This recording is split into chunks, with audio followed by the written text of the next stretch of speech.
Les chances de voir Kylian Mbappé au Real.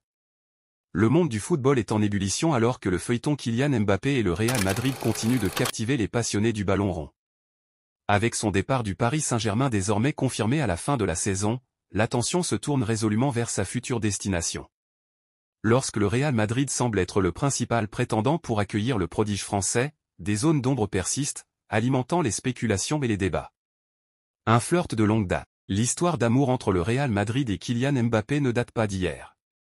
Depuis plusieurs saisons, le club madrilène courtise le jeune attaquant français, et les rumeurs et les contacts entre les deux parties sont de notoriété publique. Cependant, malgré cette attirance mutuelle, le silence règne alors que les deux clubs sont encore en lice en Ligue des Champions. Une attente qui laisse place à toutes les conjectures. Un secret de Polichinelle. Mbappé et le Real Madrid ont adopté une posture prudente.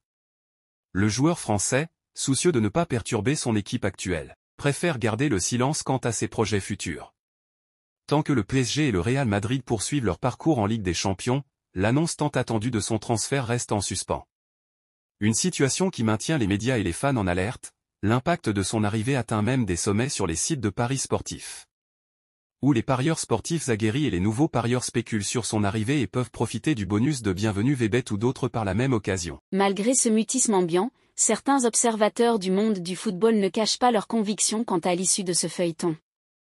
Javier Tebas, le président de la Liga, affirme qu'il y a 99% de chances que Mbappé signe au Real. Cette certitude est partagée par d'autres figures éminentes telles que Ruud Gullit, Ballon d'Or en 1987, qui souligne l'attrait irrésistible du club madrilène et les ambitions de Mbappé de conquérir la Ligue des Champions.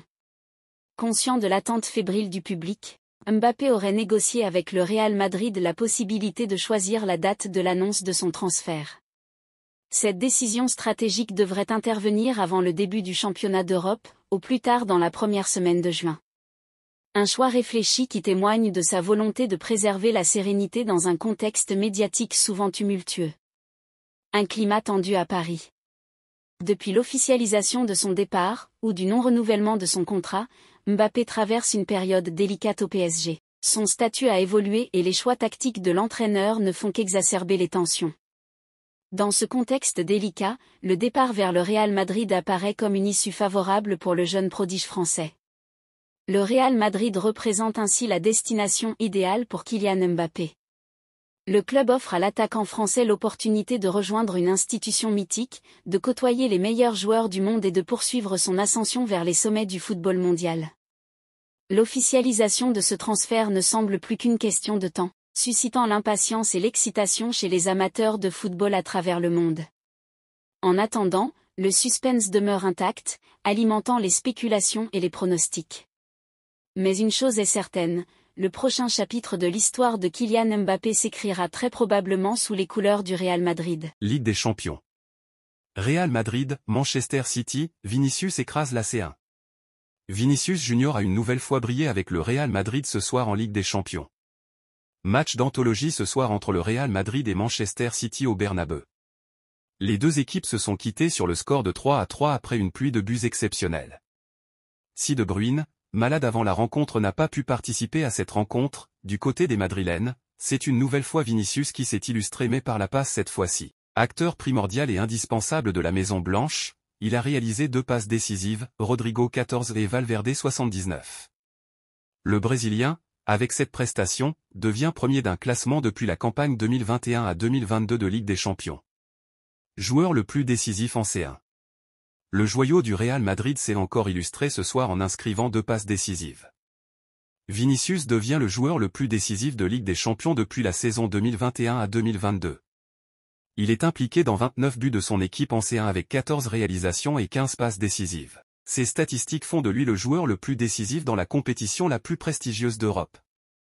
Chapeau, LDC, la colère d'Erling Haaland. Real Madrid 3-3 Manchester City FC Man City. Hier soir, le Real Madrid et Manchester City se sont neutralisés en un quart de finale aller de l'UEFA Champions League. Les deux équipes se sont quittées sur un 3-3 fabuleux. Mais Erling Haaland, 23 ans, n'a pas vraiment participé à la fête, lui qui a vécu des moments très compliqués face à Antonio Rudiger et les Meringues. Mais pas seulement. En effet, The Sun rapporte que le Norvégien était en colère contre l'arbitre de la rencontre, François Le Texier. Le média anglais explique qu'à la mi-temps, l'homme au sifflet a giflé sans se rendre compte le Norvégien qui arrivait derrière lui pour se rendre au vestiaire. Un geste qui n'était bien évidemment pas du tout volontaire. Mais le cyborg, qui a levé les bras en l'air, était furieux selon le tabloïd. Monsieur Le Texier a présenté ses excuses aux joueurs mécontents. Real Madrid, les premiers doutes s'installent chez Jude Bellingham. La dizaine de buts de Jude Bellingham s'est poursuivie malgré le match exceptionnel entre le Real Madrid et Manchester City, 3-3. L'international anglais n'y arrive décidément plus. Les prochaines semaines s'annoncent capitales et formeront un bon test mental pour le numéro 5. L'affiche dorée entre le Real Madrid et Manchester City annonçait une belle partie de football. Un remake de luxe des demi-finales de la saison passée entre deux mastodontes européens. Et une chose est certaine, les 22 acteurs présents sur la pelouse de Santiago Bernabéu ont fait le show mardi soir, lors des quarts de finale de la Ligue des Champions. Un score riche en buts et un scénario rempli de rebondissements, 3-3, qui ont dû contenter les 80 000 personnes assises dans les travées du stade madrilène. Mais derrière ce show, Jude Bellingham, qui n'a plus marqué avec le Real Madrid depuis le 10 février dernier et son doublé contre Girona, attendait cette rencontre pour rebondir sous des projecteurs grandioses. Malheureusement, celui qui connaît des dernières semaines compliquées entre une suspension pour carton rouge et une entorse à la cheville s'est une nouvelle fois loupé. Sa grande force est sa maturité. Il n'a que 20 ans, mais il est très mature pour son âge. Il est vraiment professionnel, très sérieux et humble. Nous avons été surpris.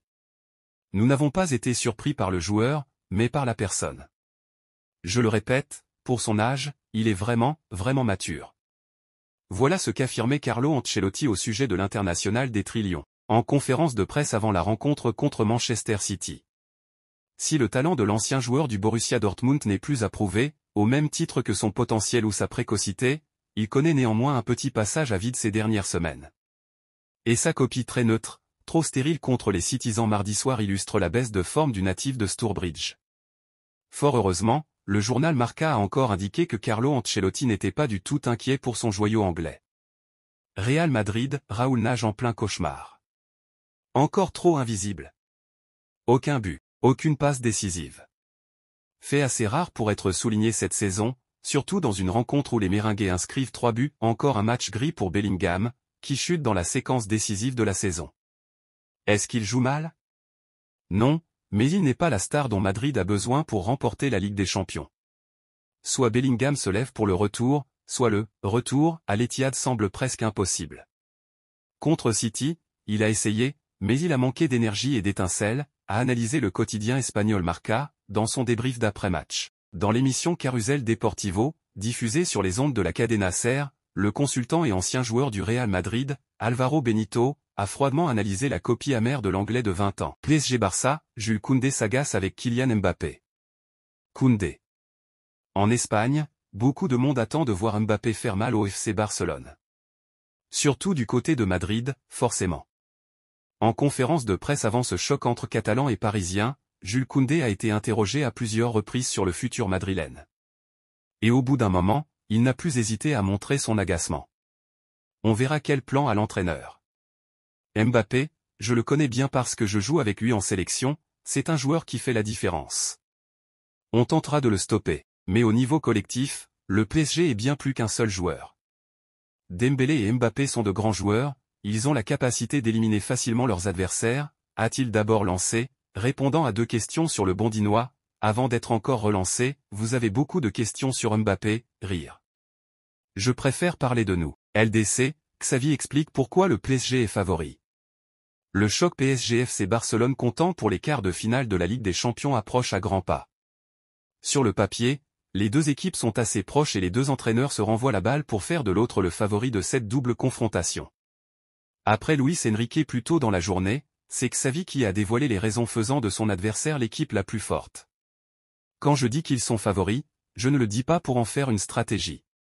Je le pense vraiment. Ils nous ont pris Ousmane, Dembélé, et je connais très bien les Qataris. J'ai été chez eux, à Al-Sadd. La Ligue des Champions est leur objectif principal. Ce n'est pas le nôtre. Nous sommes une équipe en construction, affirme le coach catalan en conférence de presse, à quelques heures du coup d'envoi. FC Barcelone, Joao Félix revient sur sa relation avec Xavi. Joao Félix sous le maillot du Barça. C'est l'un des sujets qui revient avec insistance du côté du FC Barcelone. Alors que Xavi avait annoncé en public son départ à l'issue de la saison alors que la situation sportive du club catalan était compliquée, la donne a légèrement changé au Barça depuis.